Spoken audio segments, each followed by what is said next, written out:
Well, Derrick, I am so excited to talk to you, man.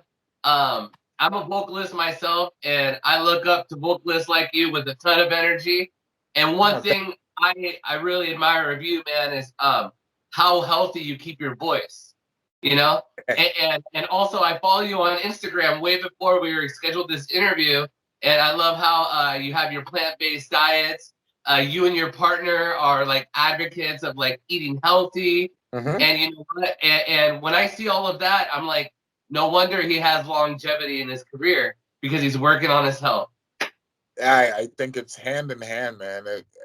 I noticed so many artists, as far as older artists that I admire, taking care of themselves, and it really was an inspiration to me. I mean, even artists who are in completely genres of music, like Sting or Lionel Richie, or Sammy Hagar. I mean, they all look fantastic for their age. They're still playing music, are still able to do their thing, and I was always idolized that. I never thought it was cool that people were dying young who were musicians. I always thought this was not cool at all, like to go out on stage and be completely messed up. Like I thought it was sad and tragic seeing Amy Winehouse like come out knowing her potential and then doing these like horrible shows and just having her career end like that. It was barely starting, or it's just very sad, and I just never liked as a fan to go to a show and see bands wasted while they're performing or not being able to do their job or just look beaten down, or it's just like, wow, it takes a lot away from the artist, so I felt that for longevity and to really be serious and professional about what you do is to really put aside the drugs and the lifestyle that people think that rock and rollers have, or the preconceptions that people have about that, and go with something that makes me feel good. I love to do music and I love to feel good, feel healthy doing it. No, absolutely, man. And you know what? That will come up to my very next question, and talking about like the pressures of being in the music industry and also all this stuff that comes to you at, the after parties and all that. When you first joined Sepultura and you started playing all these huge, massive shows and getting all this attention, what did you do to keep your mind straight? Because like you said, in the background, there's things going on, there's parties you get invited to. I'm sure there's habits that you probably had to avoid. How did you handle that all at once, especially with all that attention coming at you all at once? Well, it really helps to have a good group of people around you, family and friends that really know who you are, and to keep you level headed, that will tell you the truth when you need to hear it. And you're able to listen to those people because they're giving you good advice and they want to see you do the best that you can possibly do. So being around, encouraging your career, and feeding you drugs and things like that.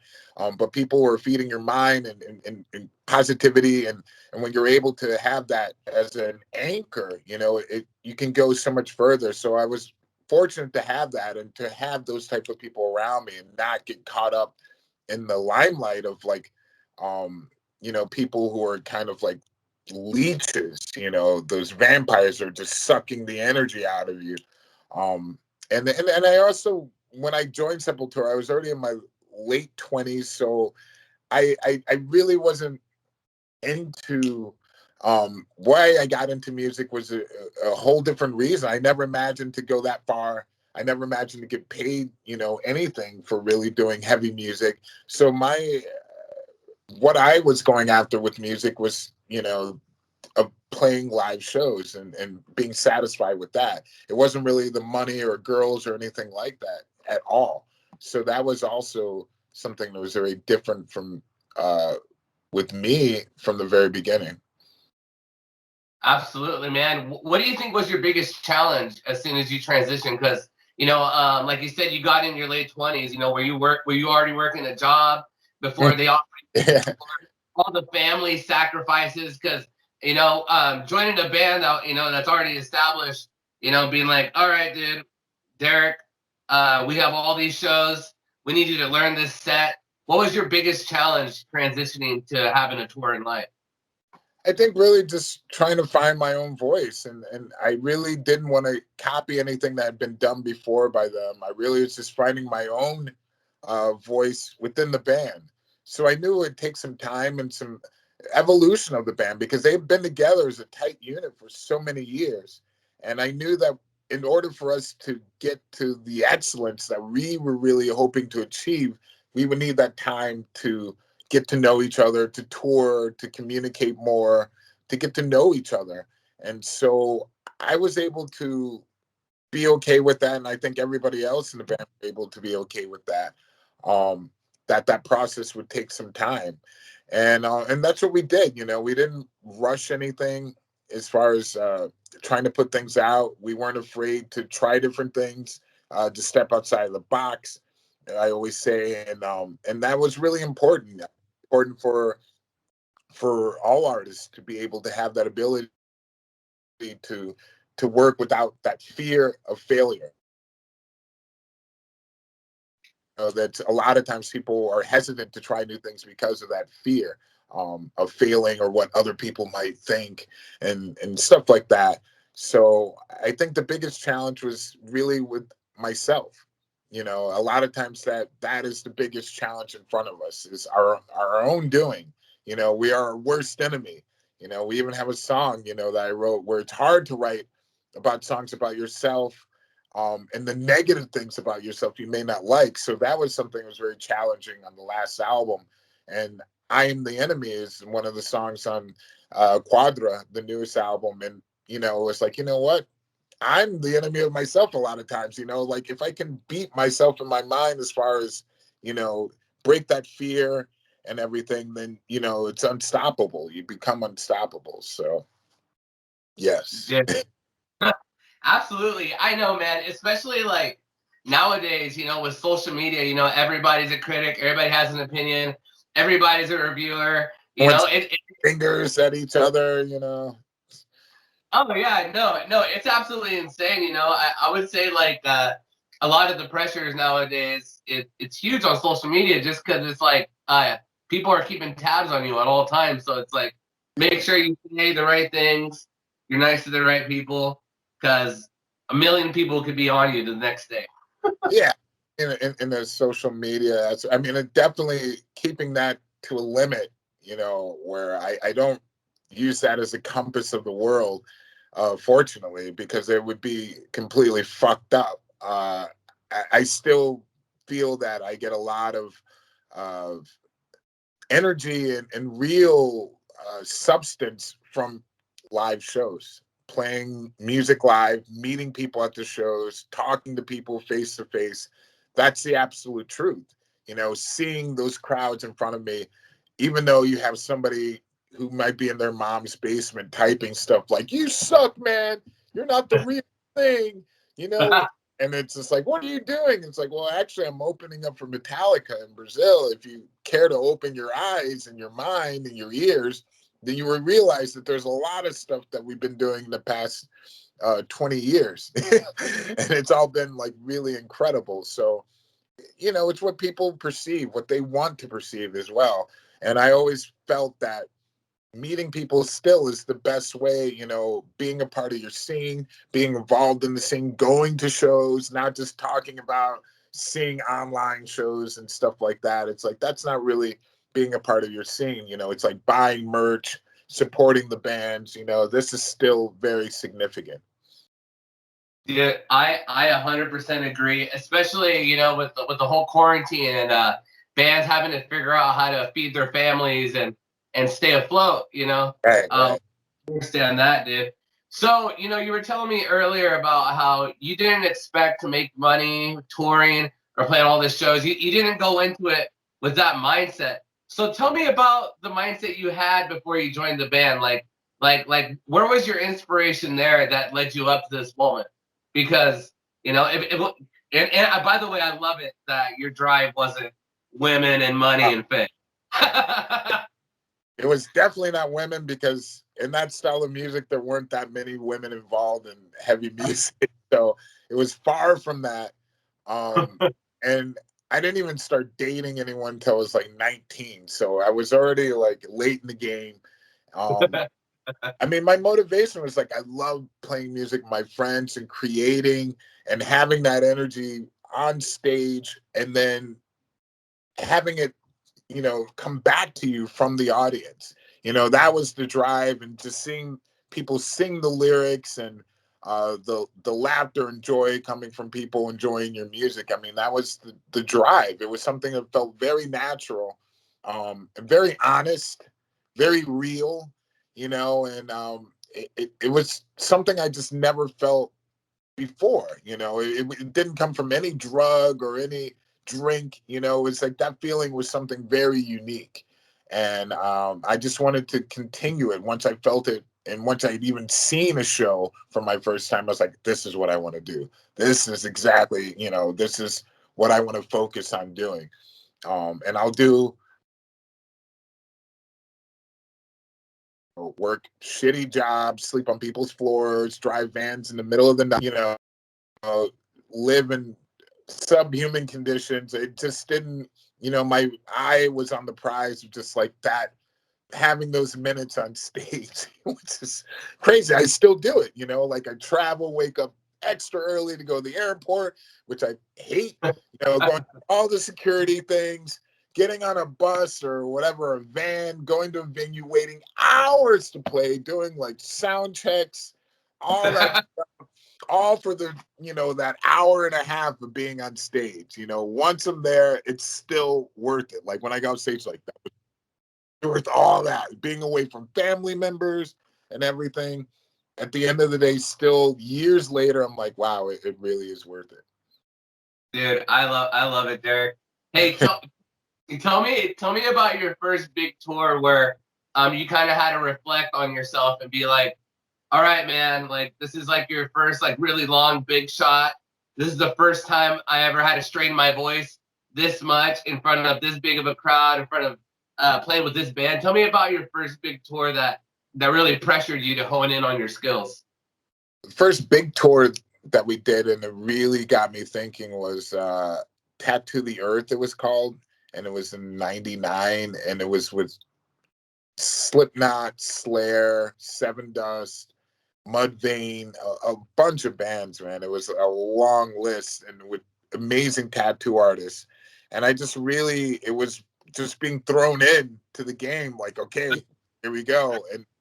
And that was like one of the first tours in the US.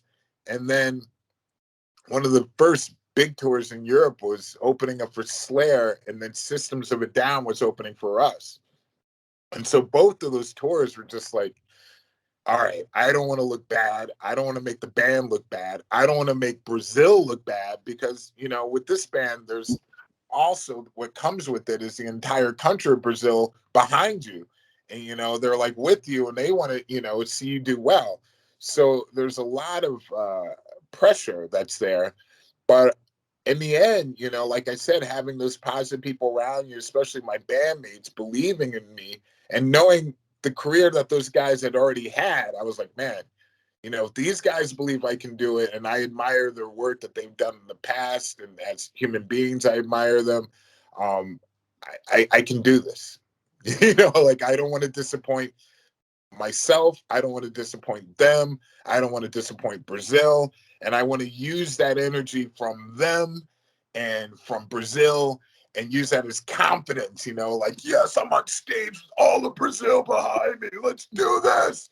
It works, like that feeling of pride, and it's just like, I'm here, like this is where I'm at, and this is where I need to just focus all the energy. Everything I worked on is this moment on stage. So every time stepping on stage, having that feeling, never the same show, never getting tired of playing the same songs, because it's a different scenario each show. Different sound, different people, lights, things that are happening in my own personal life.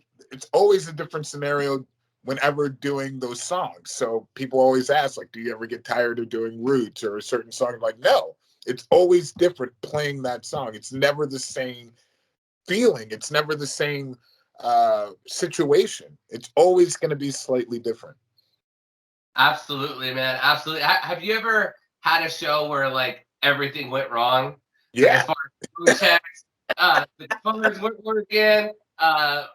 Tell me about one of your biggest shows you ever had where you're just like, what the hell is going on right now, guys? What the fuck? definitely makes you humble. You know, there's been shows where sound is just horrendous on stage where you might not be able to hear anything, but you just have to push on and pretend that everything is good. You know, as a professional, you have to pretend that everything is perfect on stage. But those are the worst when technical things are preventing you from feeling the music the way that you want to be feeling it. And it can be a bummer if you let it be.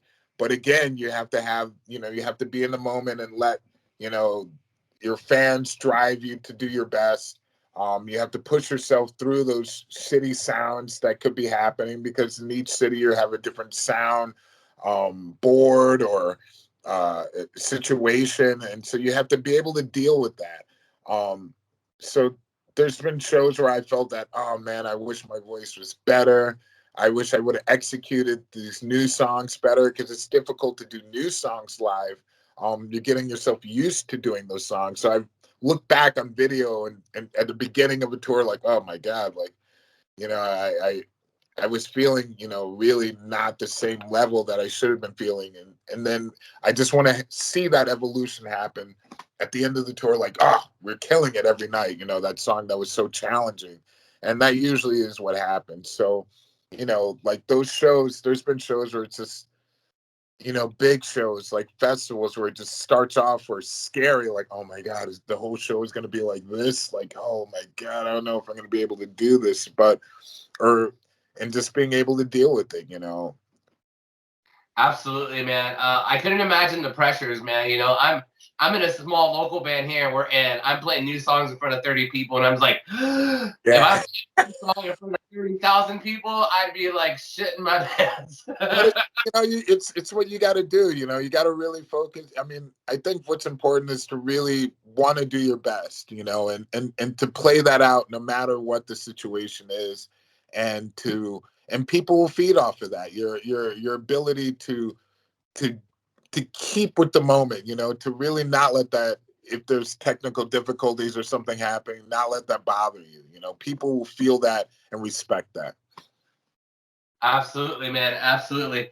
So, there's always that quote out there about never meet your heroes, Yep. Froze up. So tell me, is there somebody you've met in your career that you looked up to that when you Connection just got poor. that you were kind of just like, hey, like you're actually pretty cool, man. Like he actually like brought you in with open arms. Did you ever have an experience meeting anybody like that you looked up to? Yeah, I mean, I when I first joined the band, we recorded a song at Jason Newsted's house, and he was a big fan of Sepultura, and he really could relate to what I was going through, being a new guy in a band that's already established, having some hard shoes to fill, as they say, and we're able to write a song together about all the hatred that people may have against you, but just put it aside, hatred aside. We're going to focus on what we have here, the positivity of people around you that really build you up. And so that song was super important and great to write with Jason because he could really identify with what I was going through and what the band was going through. And at the end of writing that song and being at his house recording the song, he gave me a baritone bass guitar that I was playing at the time. Like at his house, he was like, "Oh, you like that?" And I was like, "Yeah." And weeks later, he sent it to me.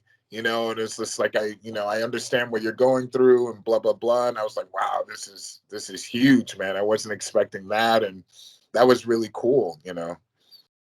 That's beautiful, man. It always makes me smile when I hear a lot of my heroes just having a good time with each other and really pushing each other, man. I feel like we don't hear a lot of behind the Yeah, scenes, especially as the fans. So you're it's right, really man. cool. You're absolutely right. in the background, you know? This is very true, and you made a very good point. You don't see enough of that, but now that you said it, I want to show more of that, because that does exist, more than fans might know. Between other artists. I love it, man. I love it. So now, get into your music. I loved Quatra, which I thought was absolutely awesome. It took me a second to figure out what the Quatra was, Oh, you know, but it was a quarantine, So I was well, like, it was actually Quatra is Portuguese for Wednesday. oh, okay. Oh, okay. I like it. Quatra. Okay, I got it now. Yeah, the fourth day of the week. Okay, I like it. I like it, And man.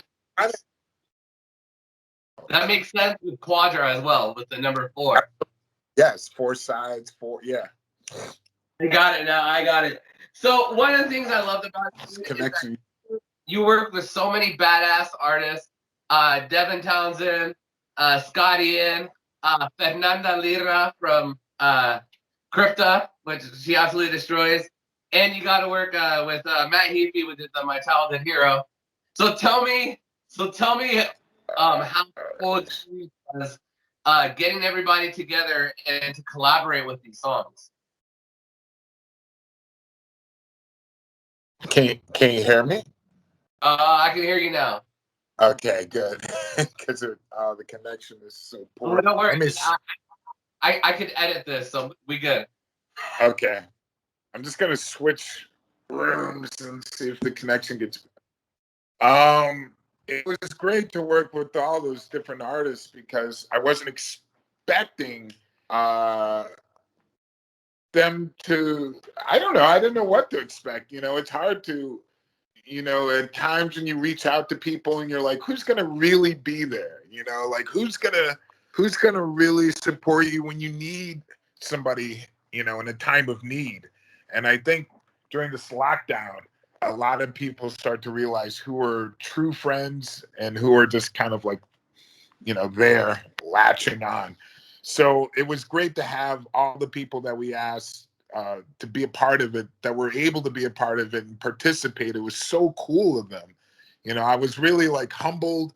I was so ecstatic about it, especially because the caliber of the artists that we had, they're just so phenomenal and people I truly admire and respect. So, a lot of it was like timing as well. Like we were lucky that they were home and able to do it or had the equipment to do it.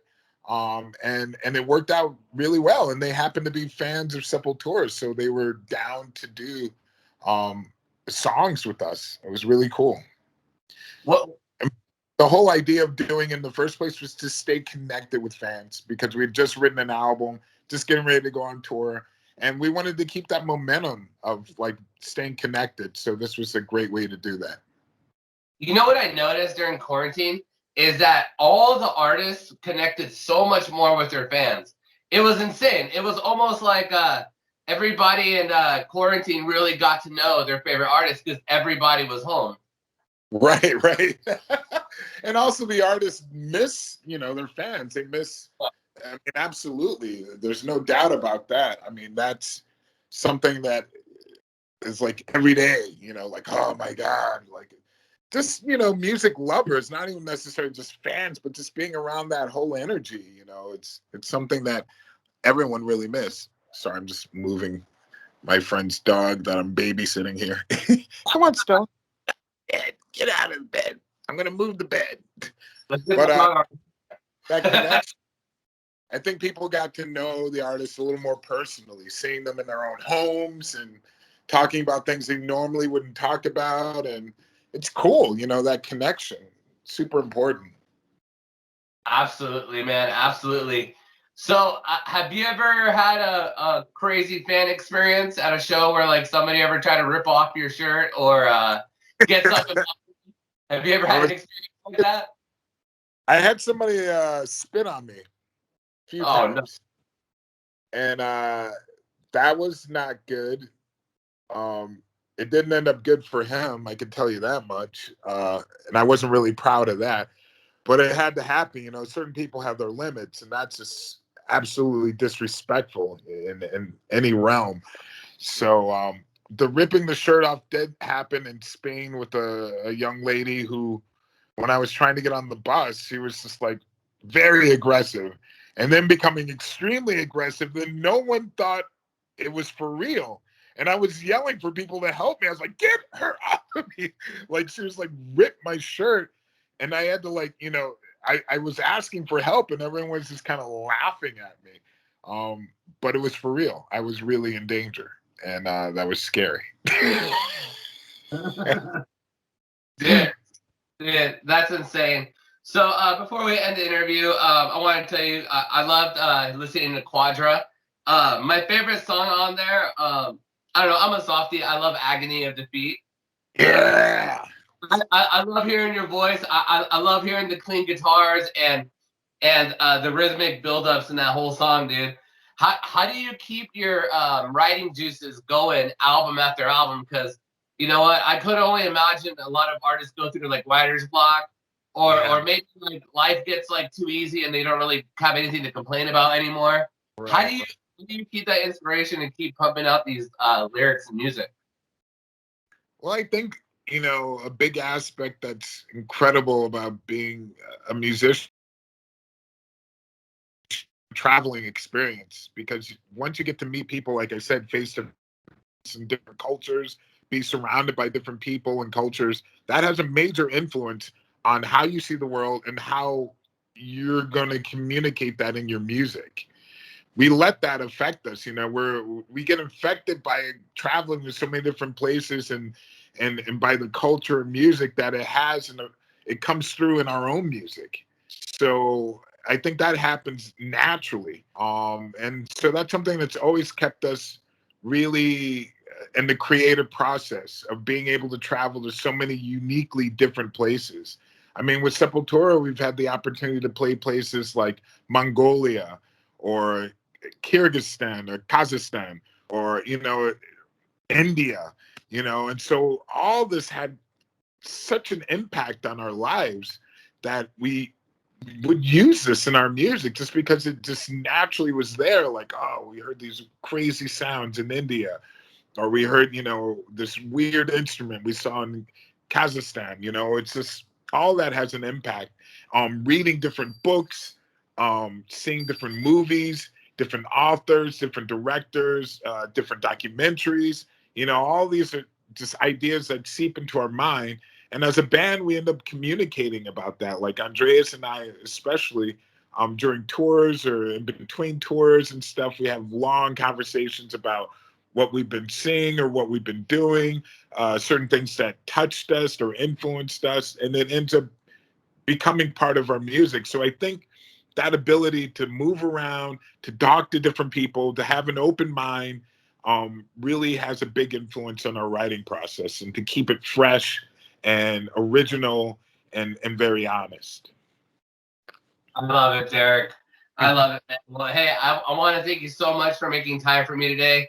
And not just for me, but making time for everybody who has dreams, and you're giving the opportunity to, man. All of us little people really appreciate you, man. Oh, come on, man. You're big people. We're all big people.